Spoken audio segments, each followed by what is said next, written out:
SwayamPrabha. Digital India. Educated India.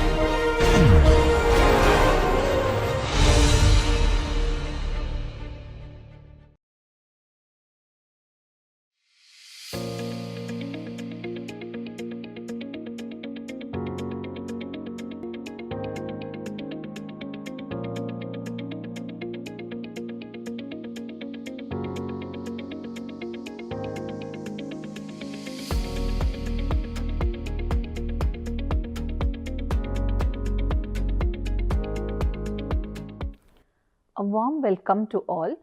Today we will be discussing the theory of the tragedy of the commons. The idea was initially developed by economist W.F. Lloyd in 1833. This was later revived by the popular American ecologist Garrett James Hardin in 1968. In his seminal article, The Tragedy of the Commons, which was published in the Science Journal. In this module, we will try to understand and analyze Hardin's proposition and also look at the theory of the commons or the tragedy of the commons, taking various examples and derivatives from different countries, including India, so that you will be able to grasp the theory in the real world scenario. We will also focus on different types of common that occur, giving examples. After reflecting on the theory of the commons, we will also discuss the concept of anti-commons and the tragedy of the anti-commons. This will give you comprehensive picture with regard to the tragedy of the commons and anti-commons. When I tell you about the tragedy of the commons, you would definitely have guessed that it has to do something with a tragic end. Of course, you are right. We are going to discuss a theory that began with Hardin's proposition or proposal to overcome the population problem or overpopulation problem.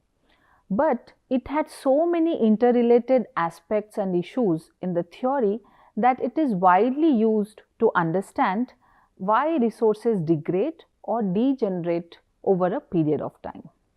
Hardin's theory of tragedy of the commons dealt with the idea of overexploitation. Overexploitation in the context of resources means drawing more than the required from a resource. But why would anyone draw more than what is required, and how is it possible that one can keep on drawing from a resource? Let me ask you one question. When you visit an office and you see that there is a chocolate jar which is placed in front of you in the front desk, and it is also free for the visitors to have the chocolates. So some of you might think that I should eat one because I am the only person who is visiting the office, and some of you might on the contrary think that since it's free, let me also take one for my brother, sister, family members or my friends. So in that case, I would ask you that would you stop at taking one chocolate from the jar, or would you keep on drawing more from the jar? Thus, I'm sure some of you might say that I would stop at one, but I'm sure other participants of the course might think of their family and friends when they are getting some free chocolates. Thus, things which are kept in common for individuals to use have a high chance of getting overexploited. Considering the scenario, now let us discuss how Hardin would have imagined the management of common resources like the forest, land, fisheries, groundwater, grazing lands and wildlife. And the management would be discussed from the perspective of the tragedy of the commons. Hardin explained the theory with the help of a thought experiment. He considered a section of herdmen from a small village who would use a common grazing land to take their ships and for grazing. He assumed that these herdsmen, being rational men, would function in a way that would maximize their own profit. And such profit maximization is done by rational herdmen by increasing their share of cattle, like keep on adding one more, another one to the herd. So adding more sheep here to the herd is free for him, because he can add the sheep and then take them to the land for grazing, and the grazing land which acts as a food for his cattle is free for his access. He doesn't have to pay anything. So he does not pay anything for taking his herd of sheep and grazing them there. Like the chocolate example we were discussing earlier, you were not paying anything to have the chocolate, and it was free, and you could take as many as you wished.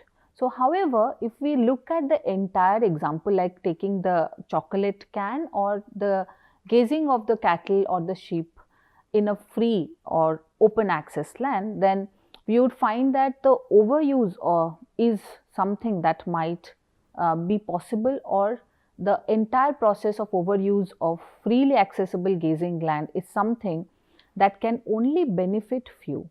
And with each new addition or of the sheep, which we were discussing about the herdsman, then the use of the grasses from the grazing land would be depleted and would become less and less and less over a period of time.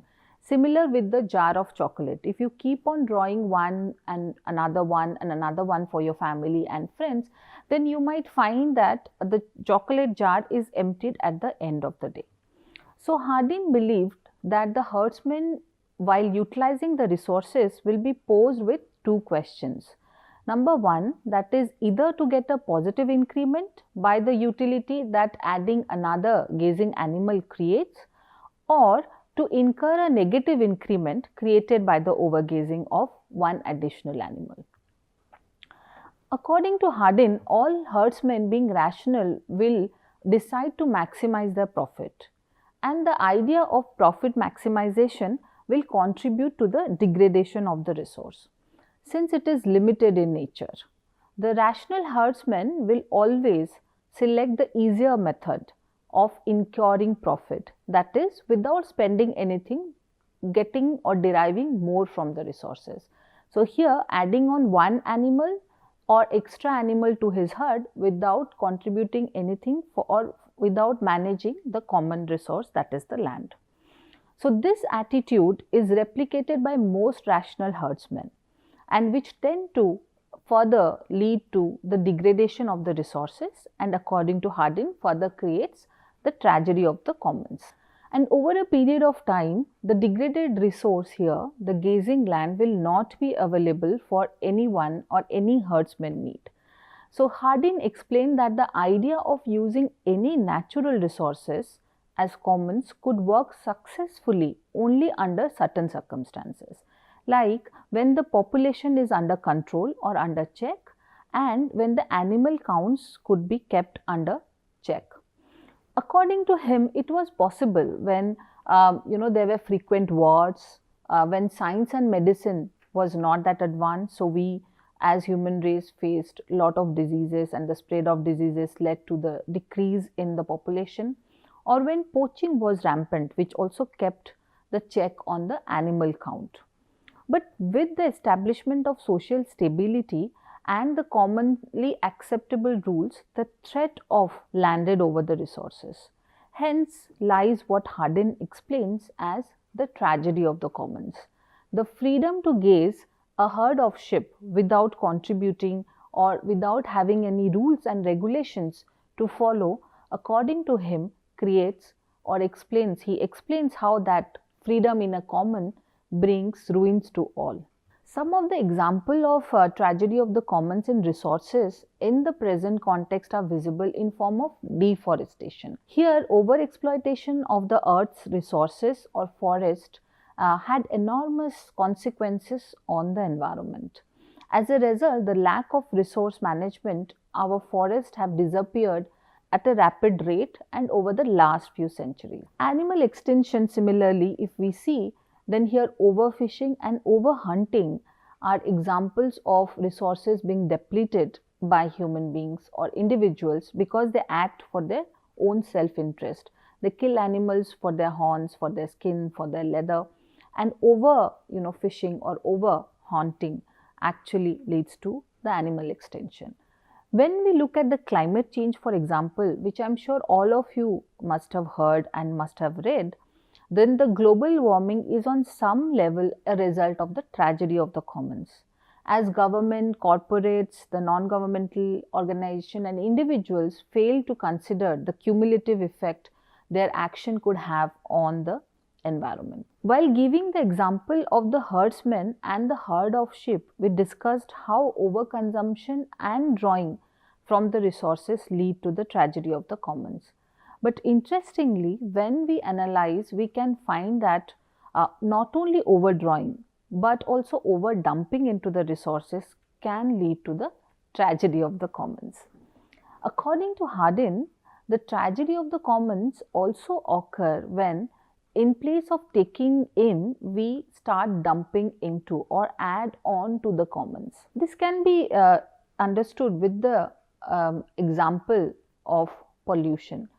For example, when there are unpurified chemical products and sewage waste that are pumped into the water bodies, or car fumes or radioactive waste that are dumped into the air, and letting out waste into the natural commons, the result of pollution of these commons becomes very evident. You might then think that how is it affecting the resources? It is by reaching its carrying capacity and degrading its value and productivity as a resource. So why do we dump these waste into the resource is something that others might be also wondering. Again, the answer is to maximize the profit. Such form of input into the commons like the land, sea, air in form of pollution occurs mainly due to high cost of purifying the waste before their disposal. Thus, profit maximizing individuals or groups prefer to dump the waste into the commons, then treating them and then releasing it into the commons. So here the rational man again chooses the lower cost of waste discharge directly into the streams or air and contributes to the process of pollution. For example, a factory owner with rights of the land discharges his factory waste or chemical waste to the nearby water bodies or river bank, in the process polluting the water commons, as the cost of purifying these waste could be higher than discharging it directly into the water commons. To add to Hardin's understanding, we also find that even if it is not about profit, it is about the extra effort to maintain and preserve the commons.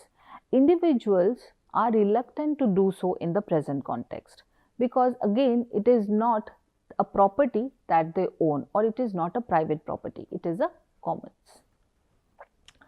For example, we have all heard of global warming and pollution. Still at an individual level, when it comes to control the human desires, we hesitate to do so. And prefer to affect the environment or the commons by, for example, buying vehicles for every member in the family, then going for carpooling.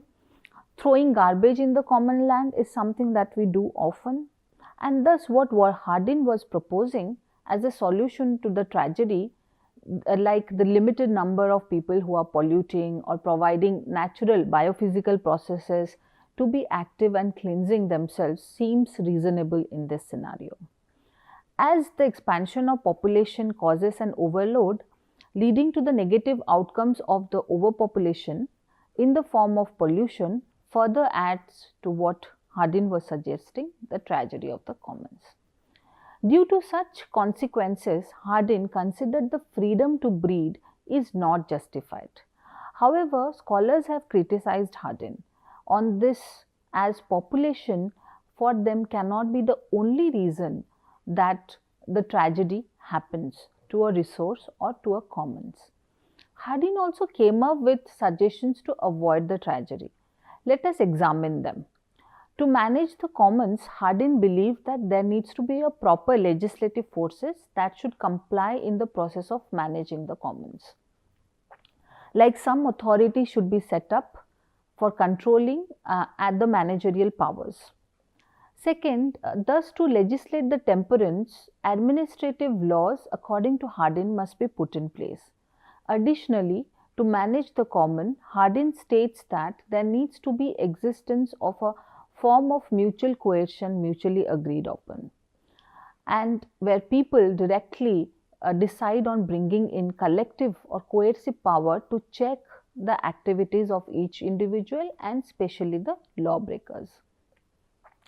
For example, some resources according to Hardin must be brought under authority so that there is a check on its use. Let us take an example, like a jewelry store. If we take this, then we all consider, like now, jewelry shop to be a private or a public store.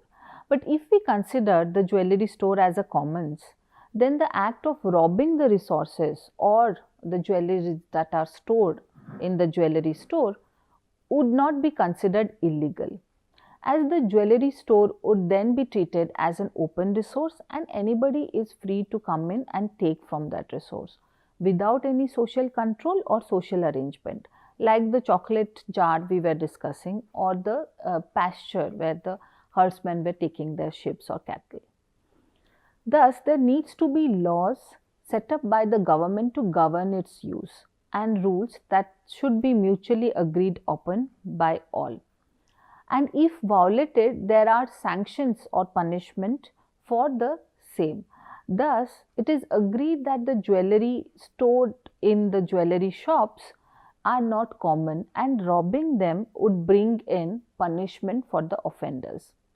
Hardin also proposed believing in the system of taxing individual or groups for consuming more than what is desired.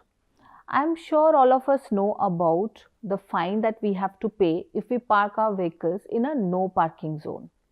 Here, the use of common road for parking is controlled through taxing the individual or curbing their desire by bringing in the taxing mechanism, where one can use the parking space to park his or her own vehicle but has to pay a fine with the use of the space, and this becomes a costly affair for the individual and is not free from consumption.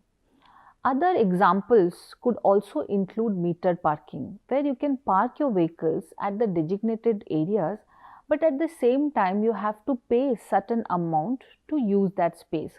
So here, contrary to what we have been discussing, these resources are open to all, but here you have to pay certain amount to use them. The malls, for example, that we visit, or the stores that we visit for buying goods, often provide places to park the vehicles, and it is also not prohibited to use the common parking space. But at the same time, individuals or groups are charged some amount of money for using those spaces. The services are provided, but a limit is set on the through the form of cost that the user of the resource needs to bring in or bring us or bear.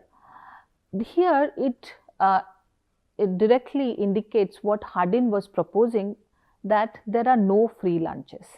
So the solution that Hardin was proposing led to the curtailment of individual freedom or giving up the freedom to use the common resources. For example, agreeing not to rob the jewelry store might seem some to devoid of their individual liberty, or not being able to fish as much as they want from a river might seem some to curtail their liberty to use the river and the fishes. So why would anyone or any individual or group agree to such a proposal, that to curtail his or her individual rights? According to Hardin, it is for the collective good that the individual should abandon their individual liberty and accept the enclosure of commons. He also justifies enclosure by stating that curtailing one's freedom does not mean that individual is restricted.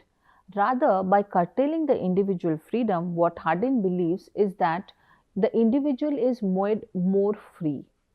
Like bringing in rules to safeguard the resources will make every individual more free to enjoy the benefits from the resources, without even thinking much about the overexploitation aspect by the others. Since he started with the problem of overpopulation, he even proposed that individuals must relinquish their freedom to breed, as according to him there are no technical solutions to meet the demand of a overpopulated area. To avoid the tragedy, Hardin did not stop here. He proposed an alternative to deal with the problem of degradation and depletion of the commons. He proposed that an alternative of rights of the commons should be put in place and replaced with either the state management, like functioning through socialism, or resources should be converted into private property so that the management lies with the private enterprises.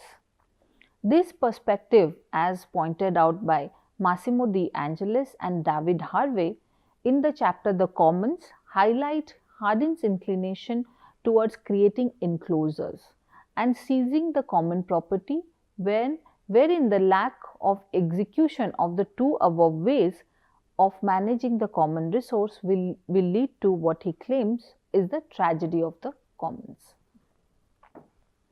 However, in order to implement what Hardin was proposing, it becomes essential to reflect on the characteristics that are shared by the common property resources.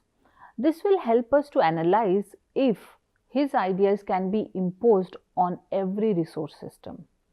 If we consider the physical nature of a particular resource, it sometimes makes the control of potential users very costly or in certain cases impossible. For example, imagine the migratory or mobile resources like the wildlife or the fishes or the birds. These type of resources are identified as difficult to exclude the potential users, which pose problem with creation of some kind of regulation or rules regarding their access. As they are not held in a fixed location, it becomes literally impossible to create certain rules. Further, large water bodies, the global atmosphere, as well as the radio frequency bands are more problematic in their control of access as they do not have any fixed boundary. Thus, coming up with some mechanism to control who can access the common resources plays an important role in understanding if the resources can be brought under restrictions or rules as Hardin was proposing for its use. Again, if we consider resource subtractability, which depicts the capability of each user to deplete the benefit of the other users by overconsumption, Hardin explains that such form of subtractability leads to the aspect of rivalry in resource access, where the overusage by one leads to the rise in the cost of the collective. For example, if we come up with a rule that for every plant that is cut down, we have to plant another one. With this, deforestation occurs and replanting will not be an immediate solution or will not solve the issues that are encountered by deforestation. Because again, if you plant the trees, now it would take some time to become a full grown tree and to acquire the size of a forest, each plant contributing to become a forest. Similarly, if one resource appropriator pumps or more groundwater from an aquifer, even after imposing fine, the cost of pumping will rise. And there will be lower availability of the groundwater as the recharge capacity begin to vary over time. For example, the Chennai water crisis that took place on 19 June 2019. I am sure all of us know about it, and it had also caught the global attention and was declared a zero day. This reminds us of the overusage of the groundwater by the residents.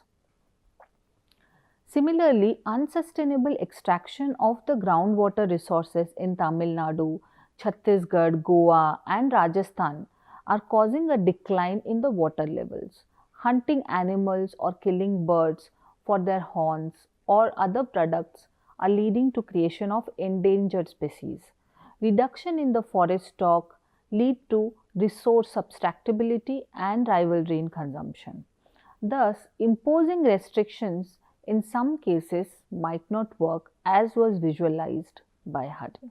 David Finlay, Bonnie Mackay and James Acheson in 2014 accessed the literature that were based on the concept or the idea of the tragedy of the commons and explained with certain evidences that the two major challenges in the management of the common property resources are difficulty in excluding the potential users and difficulty in regulation of use and users to reduce problem of subtractability. They find that excluding the potential users by bringing in some rule has been successful in some cases, but not in all. For example, when there were no proper rules for whale hunting in the early 1900s, there were many species of whale that were killed and whaling became unrestricted. The open access which governed the sea led to the depletion of the whale stock in the open ocean.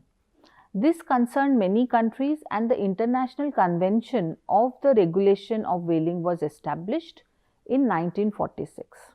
As the global body to manage commercial whaling, the International Whaling Commission now manages the operation at the sea, which has successfully managed to conserve the various species of whale and other fishes. India is also a member of IWC. Here we find bringing in regulation and sanctions helped in protecting the commons in the sea, which were the whales. Similarly, when we take the example of communal property regime, then there has been incidences of exclusive fishing rights within the Japanese coastal fishing communities. In this case, it has been witnessed that legally recognized exclusive fishing rights or communal fishing rights lead to the successful management of the resources. Further, nationalizing of communal forest in Nepal in 1957 converted communal forest into state property for the purpose of reducing deforestation. However, this initiative rather led to the creation of open access forest and accelerated the deforestation in places of restricting the same.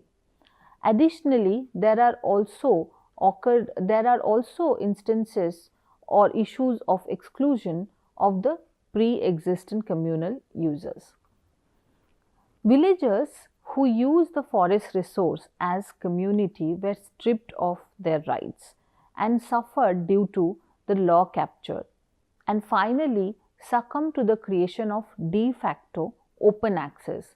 Thus, bringing in exclusion was difficult. There are also cases where the state might favor the elite and further lead to exclusion of those not belonging to the well-off sections of the society and further leading to the degradation of the commons. Like granting a private company to go for mining in a resource-rich area, where the private company not only clears the forest but also draws from the resource in a manner that might affect the environment as well as the people who were residing in the nearby areas. These examples and evidences depict the challenge of implementing exclusion as Hardin was proposing, showing how avoiding the tragedy of the commons is a very tricky situation when it comes to managing especially the resources by excluding individuals or communities that derive benefit from the resource or who are the stakeholders of a resource. In case of open access regimes, the problem of subtractability takes place due to excessive overexploitation. Some examples of the same include the extinction of wildlife like the North American passenger pigeon and the bison. In the case of private property regime, the availability of the resource might get reflected in the price of the resource in the market. Contrary to Hardin's perspective, Finlay, Burks, Mackay and Acheson found that regulation of depletion of the resource through communal property rights or regimes could be done. And one such example can be that of the Turkish coastal fishery. The successful management took place in locations like Alanya and Tasuku within 15 years. As the increasing users caused conflicts, Alanya fishermen regulated the use by spacing out the fishing zone, making internal agreements and rotations in accessing different fishing sites so that all have access to the best fishing location. The lottery system was also evident, and all these initiatives successfully helped in managing the fishery resource as a common in this scenario. Andhra Pradesh in India, where the fluctuating irrigation water supply problems were countered by their villagers, Water Users Association with irrigators who manage the water allocation. Further, in case of state property regime, there have been issues of subtractability and poor regulated usage, as exemplified in the Indian case, where communally held forests were nationalized before the centre had put in place a proper resource management system.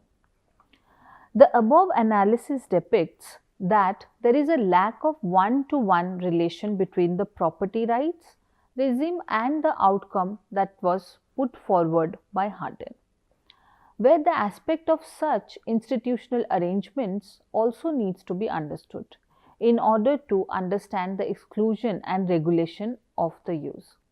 Additionally, we also need to understand the nature of conflict that arise when the management of these tragedy of the commons is attempted.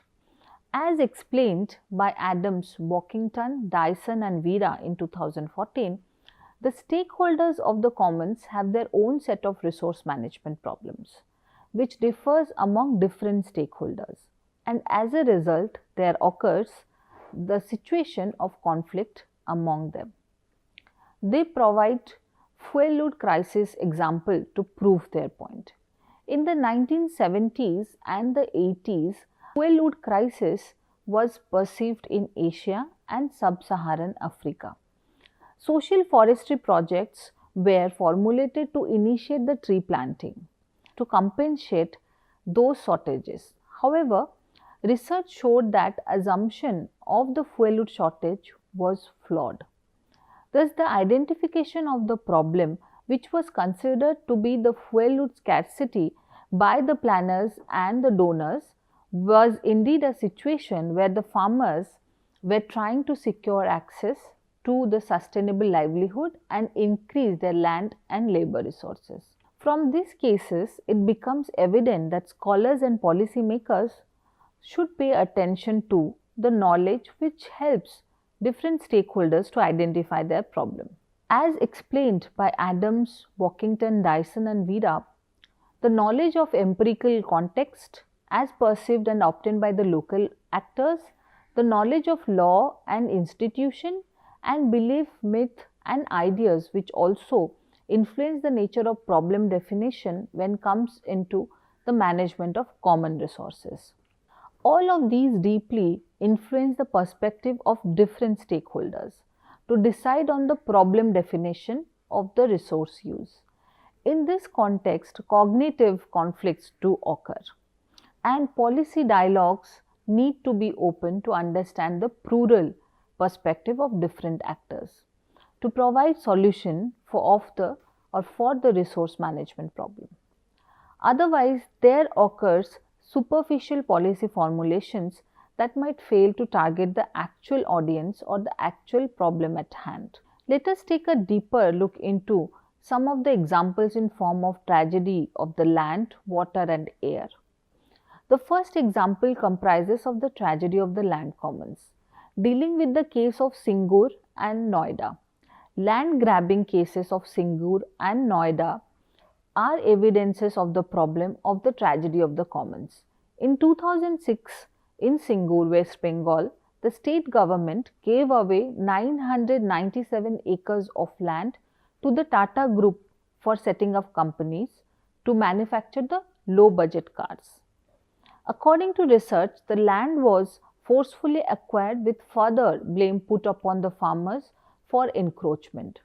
A similar situation was witnessed in Noida in 2009, where the landowners of the adjacent villages were evacuated in the name of industrial growth. Then this was also according to the reports that around 2000 hectares of land was taken away at rupees 850 per square meter, and then they were sold at 10,000 to 12,000 per square meter by Greater Noida Industrial Development Authority to the real estate developers. These highlight that where resources are under state or public property, they might not avoid the tragedy of the commons from happening. Similarly, a tragedy of the water commons has been witnessed in case of Kaveri water dispute that happened between Karnataka and Tamil Nadu due to their shared border. Additionally, we can also include the case of Yamuna River and its excessive pollution brought about by the industrial sewage that is emptied from the region of Delhi. Such issues of degradation of water resource highlight the poor level of planning and lacking the collaboration among stakeholders to sustain the flow of the resources. In case of tragedy of the air, the Bhopal gas tragedy in Madhya Pradesh is an example which broke out in the year 1984. The pesticide producing plant was collaborative venture of the government of India and US based corporation, that is Union Carbide Corporation, which produced Savin, which was very popular pesticide during the India's Green Revolution. This was produced using the methyl isocyanide. Introducing low-cost measures, the Union Carbide Corporation reduced the training of personnel, had layoffs, and reduced the maintenance of safety procedures, which also included turning off the MIC refrigeration and switching off the warning sirens. These all led to an uncontrollable gas leakage on the 2nd of December 1984. Leading to the death of around 3,000 to 8,000 people and affecting millions across generations. As we see, it is thus essential to have proper governance in process of managing the commons. Let us take a look at different challenges that arise in the governing processes. One of the most common problems in managing the commons resource is the lack of proper machinery to manage the negative environmental externalities, and there is absence of regulatory mechanism that can control the activities of the private parties, citizens and government. There are challenges in understanding the limits of both socio-economic and biophysical attributes of the ecological system, so that a uniform method of governance could be brought or applied over a large expanse. There also lies the necessity of formulating legal frameworks to regulate activities that lead to degradation of the common resources. Apart from the challenges of governing or governance that are faced by the state, there are also challenges that occur in relation to transparency of social networks that play an essential role in the access to commons. As according to Bodin and Krona, in 2009, most of the legal framework derived their essence from the societal parameters. The above discussion has highlighted the importance of the role of governance that play in the management of the commons. In this context, Elinor Ostrom had performed a large number of experiments to determine the nature of governance that best suits to manage these commons or common property resources. In the following module, we will discuss the ways of governance that are most useful in coping, managing the tragedy of the commons according to Ostrom. Now let us understand the theory of the anti-commons, which came up as a parallel to the theory of the tragedy of the commons.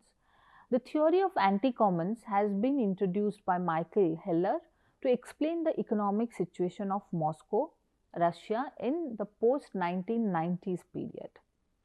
This was a time when the shift from a socialist regime was taking place, with large degree of decentralization and privatization occurring. However, the transitional phase or pace was such that the fragmentation of property was leading to the chaos rather than bringing in solution for resource management. Hence, the tragedy of the anti-commons idea concept evolved as a result of poor experiences of transition from a socialist to a market-based regime in Russia. Here, the basic idea that Hellner was proposing was the multiple rights of exclusion, in addition to the idea of property ownership. Heller explained that the concept of anti-commons deals with the understanding of why and how economic values get wasted as a result of underutilization of the resources. It can be considered as a parallel theory to the tragedy of the commons. When Hardin was proposing to bring in enclosure, Heller was proposing that enclosures would bring more ruin. According to Heller, the degradation of the resources through overusage in the context of open access or other forms of common will also be possible if there are more rules and regulations for using the resources, thereby creating scenarios where the resource is underutilized. Now you must be wondering, how can the idea of anti-commons be understood in contrast to the theory of the tragedy of the commons? Let us now understand this aspect.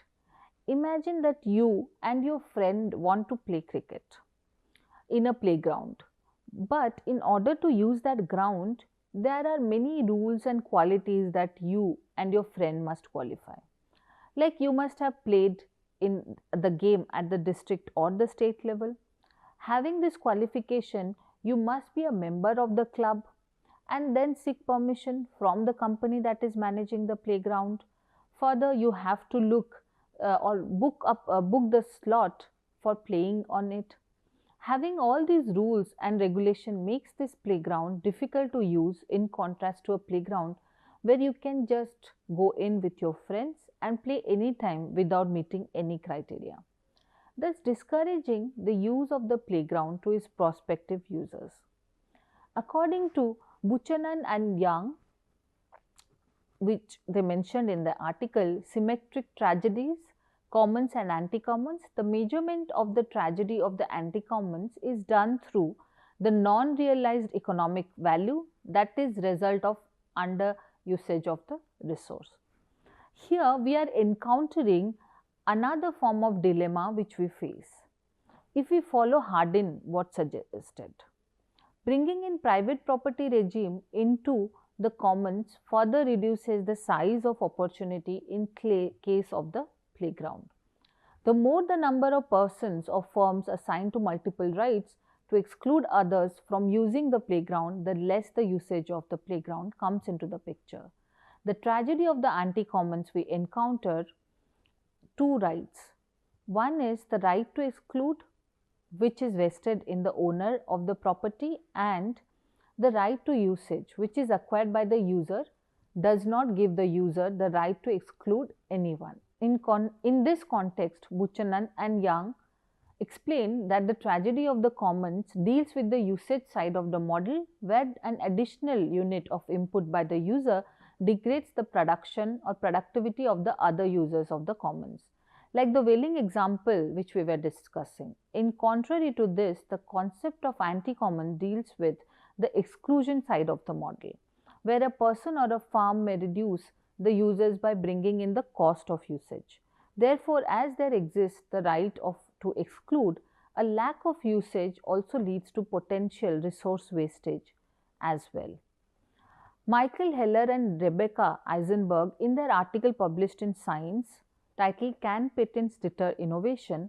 The Anti-Commons in Biomedical Research, were discussing how in research field there can be scenarios of the tragedy of the anti-commons. I am sure all of us have heard of patents, copyrights, intellectual properties. These all taken together can be equated to what Heller and Eisenberg were stating to be deterring innovation. For example, when a scientist files a patent, he or she gets the exclusive rights to use it or use the innovation. This example stated the licensing enables the researcher holding the patent to exclude also the other potential users or researchers, policy developers from making use of their finding, leading to the wastage of resource development. As innovation is underutilized in this case.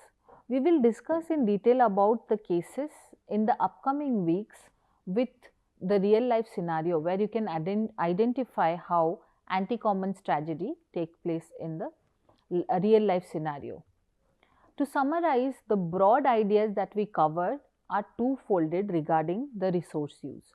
The first is that we dealt with the tragedy of the commons, which focused on the overusage of the resources due to unrestricted access of the users.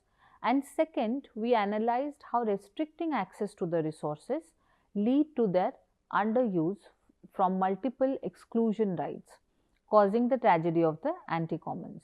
Hence, we are confronted with the problem as to what should be our approach then to manage the resources in a sustainable way, avoiding the tragedy of the commons as well the tragedy of the anti-commons from happening.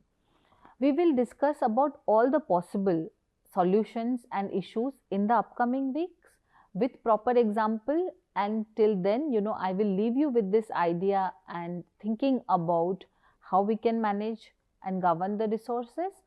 Thank you for listening and have a great day ahead.